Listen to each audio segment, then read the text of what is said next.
जय हिंद। मैं मोहन पाठक और बात करेंगे दुनिया में एक नए धर्म के उदय की बात की जा रही है और मीडिया की सुर्खियां बनी हुई हैं। बहुत सारे लोग इसको एक्सप्लेन भी कर रहे हैं, बहुत सारे आर्टिकल्स छप रहे हैं, इसलिए इसको लेना ज़रूरी मुझे लगा कि भाई दुनिया में कुछ नया हो रहा है। आपको बता दें कि बहुत जल्दी आने वाला है नया धर्म और इब्राहिम एक फेथ नाम से हो सकता है या इब्राहिमी धर्म के नाम से हो सकता है और भारत के सबसे बड़े इमाम की ये भविष्यवाणी भी निकल के सामने आई है, इसलिए इस पर चर्चा करना ज़रूरी है। जबकि इसका जो कनेक्शन है उसकी अगर हम बात करें तो यूनाइटेड अरब एमिरेट्स से है, यानी कि आपका उधर से खाड़ी देशों से लेकर माना जा रहा है। भारत के एक बड़े इमाम डॉक्टर इमाम उमैर इलियासी ने कहा है कि बहुत जल्दी एक नया धर्म आने वाला है। ये धर्म मुस्लिम, यहूदी और ईसाइयों को जोड़ेगा। उनका दावा है कि संयुक्त अरब अमीरात के अबू धाबी में इसके लिए एक सेंटर भी बन चुका है और तीनों धर्मों को जोड़ने की तैयारी भी शुरू हो गई है। डॉक्टर इमाम उमैर इलियासी ने कहा कि मुस्लिम, यहूदी और ईसाई आपस में कजिन हैं। इनकी रूट एक ही है पर आपस में झगड़ते हैं। इस झगड़े को ख़त्म करने के लिए ही दुनिया में तैयारी चल रही है कि सभी को एक मंच पर लाया जाए। डॉक्टर इमाम इलियासी ने कहा कि इस नए रिलीजन का नाम इब्राहिम एक फेथ, आने वाले वक्त में ये रिलीजन आएगा जिसकी तैयारी लगभग हो चुकी है। उन्होंने कहा कि इस्लाम, ज्यूइश और ईसाई तीनों धर्मों का संपर्क एक ही है। फादर एक है तो आपस में जो झगड़ा है उसको कैसे ख़त्म किया जाए, इसके लिए एक ही रास्ता है कि ये तीनों एक हो जाएं और इनको एक करने के लिए एक ऐसा रिलीजन आने वाला है। ये कब आएगा, कैसे आएगा, ये मैं नहीं जानता हूँ, ऐसा इमाम इलियासी ने कहा। उन्होंने कहा कि मुझे रमज़ान के महीने में ये एहसास इसलिए हुआ क्योंकि रमज़ान से पहले ही एक आवाज़ उठनी शुरू हो गई कि इन तीनों धर्मों को एक करने का एक ही माध्यम है। ईसाई, मुस्लिम और यहूदी आपस में लड़ते हैं जबकि ये आपस में कजिन हैं, भाई हैं, तो इनको एक करने का एक ही तरीका है कि एक रिलीजन होना चाहिए। और इब्राहिमिक फेथ, उन्होंने कहा कि इब्राहिमी फेथ जो रिलीजन आने वाला है उससे पूरी दुनिया के अंदर ये सब एक हो जाएंगे। उन्होंने कहा कि ये एक ख्याल नहीं, सच्चाई है। अबू धाबी में एक सेंटर बना दिया गया है, उसका नाम ही है इब्राहिम फेथ। अभी तक हमने भारत के एक व्यक्ति विशेष की बात सुनी। ऐसे में सवाल यही है कि फिर अब्राहमी धर्म है क्या? फिलहाल इसे धर्म संबंधी एक प्रोजेक्ट माना जा सकता है। इस प्रोजेक्ट के तहत पिछले कुछ समय में इस्लाम, ईसाई और यहूदी इन तीनों धर्म में शामिल एक समान बातों को लेकर पैगंबर अब्राहम के नाम से धर्म बनाने की कोशिशें शुरू हो रही हैं। इसका उद्देश्य इन तीनों धर्म में शामिल आस्था और विश्वास से जुड़ी लगभग एक जैसी बातों पर भरोसा करना है। साथ ही आपसी मतभेदों को बढ़ाने वाली बातों को तूल नहीं देना भी इसमें शामिल है। आपसी मतभेदों की परवाह किए बिना लोगों और राज्यों में शांति स्थापित करने के उद्देश्य से इस विचार को बढ़ावा भी दिया जा रहा है। दरअसल इस्लाम धर्म को लेकर लगातार चर्चाओं का दौर चल रहा है। सालों साल पहले शुरू हुआ और इसे लेकर विवाद भी देखने को मिलते रहते हैं। हालांकि बहुत लोग अभी भी समझने की कोशिश कर रहे हैं कि इमाम ने इस मुद्दे की चर्चा क्यों की। अभी तमाम लोग ऐसे हैं जिन्होंने इस धर्म के बारे में पहली बार सुना होगा। पिछले सालों आपको हम बता दें कि कुछ साल पहले 2021 में भी इसकी चर्चा हुई थी। 2021 में इस पर लगातार चर्चा हुई थी जिसमें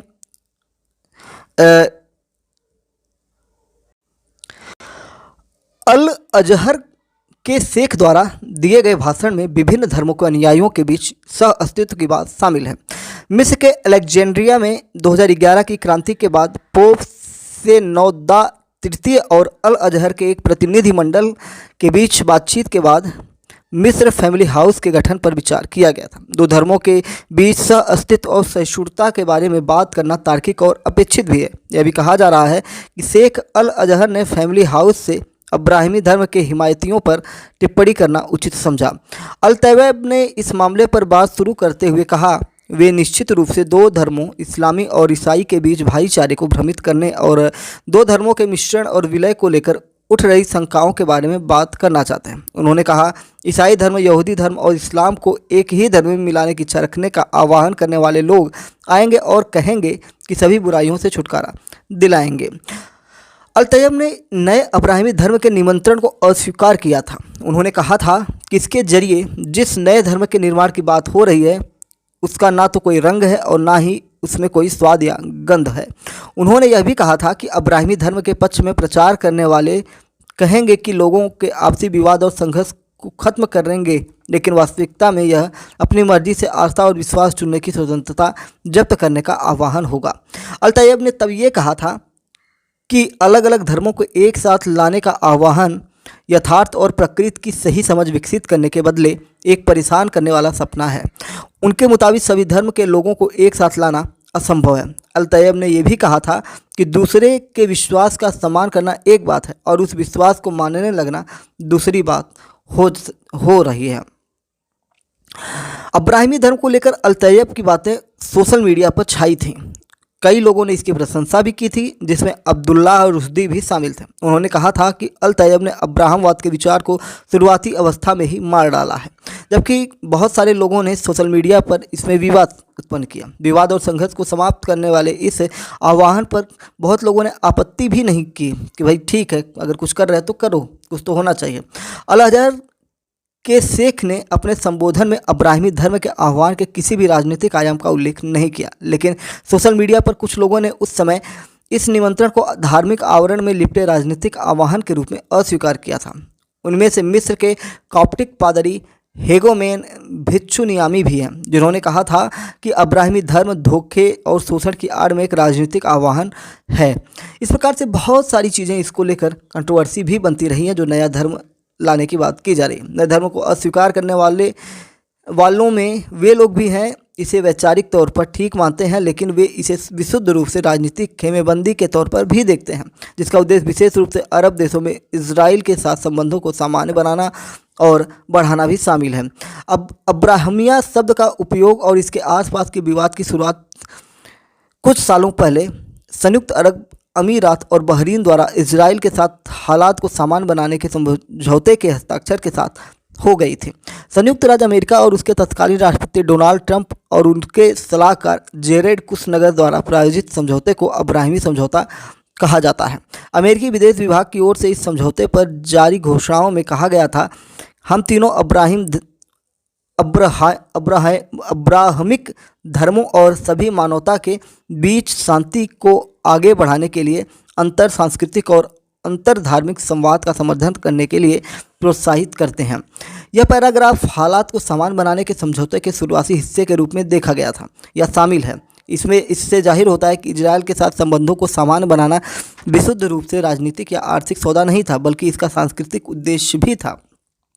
इसके बाद ही अलग अलग देशों के अलग अलग संप्रदाय के लोगों के बीच धार्मिक सहिष्णुता और आपसी संवाद के बारे में बात शुरू हुई, जिसके बाद में एकीकृत अब्राहमी धर्म के रूप में जानने लगे। इजराइल के साथ हालात सामान्य करने के बीच में अब्राहमी धर्म की परियोजना को लाने के चलते सामान्य संबंधों का विरोध करने वालों को बहाना मिल गया। वे नए धर्म के विरोध के बहाने हालात सामान्य बनाने विरोध में भी लग गए थे। ठीक है, अब्राहिमी धर्म को सोशल नेटवर्किंग साइट पर बढ़ावा देने का आरोप लगा था। संयुक्त अरब अमीरात ने ये आरोप लगाए हैं। संयुक्त अरब अमीरात ने इजराइल के साथ हालात को सामान्य बनाने के समझौते पर हस्ताक्षर किए हैं। इसके बाद से दोनों देशों के बीच सांस्कृतिक सहमति और दूसरे क्षेत्रों में सक्रिय आदान प्रदान दिख रहा है। कईयों ने अब्राहमी धर्म को लेकर आह्वान को अब्राहमी फैमिली हाउस से भी जोड़ा। 2019 की शुरुआत में दुबई के शासक मोहम्मद बाम जायद ने अबू धाबी में पोप फ्रांसिस और शेख अल अजहर अहमद अल तैयब की संयुक्त ऐतिहासिक यात्रा की स्मृति में स्थापित करने का आदेश दिया था। यह इजराइल के साथ संबंधों को समान बनाने के समझौते से 1.5 साल पहले हुआ था। अब्राहमी फैमिली हाउस में एक मस्जिद, एक चर्च और एक आराधना करने की जगह सायनागांग बना हुआ है। इसे 2022 में आम लोगों के लिए खोला गया या खोले जाने की बात की गई थी। इसको बढ़ावा देने वाले संयुक्त अरब अमीरात के शेख सुल्तान बिन जायद मस्जिद के मौलवी वसीम यूसुफ भी हैं। हालांकि कुवैत के प्रसिद्ध धर्मगुरु ओथमान अल खशीम ने इस कदम की आलोचना की थी। इस पर विवाद भी है। अब्राहमी पर विवाद केवल अल अजहर के शेख की राय के चलते नहीं हुआ था।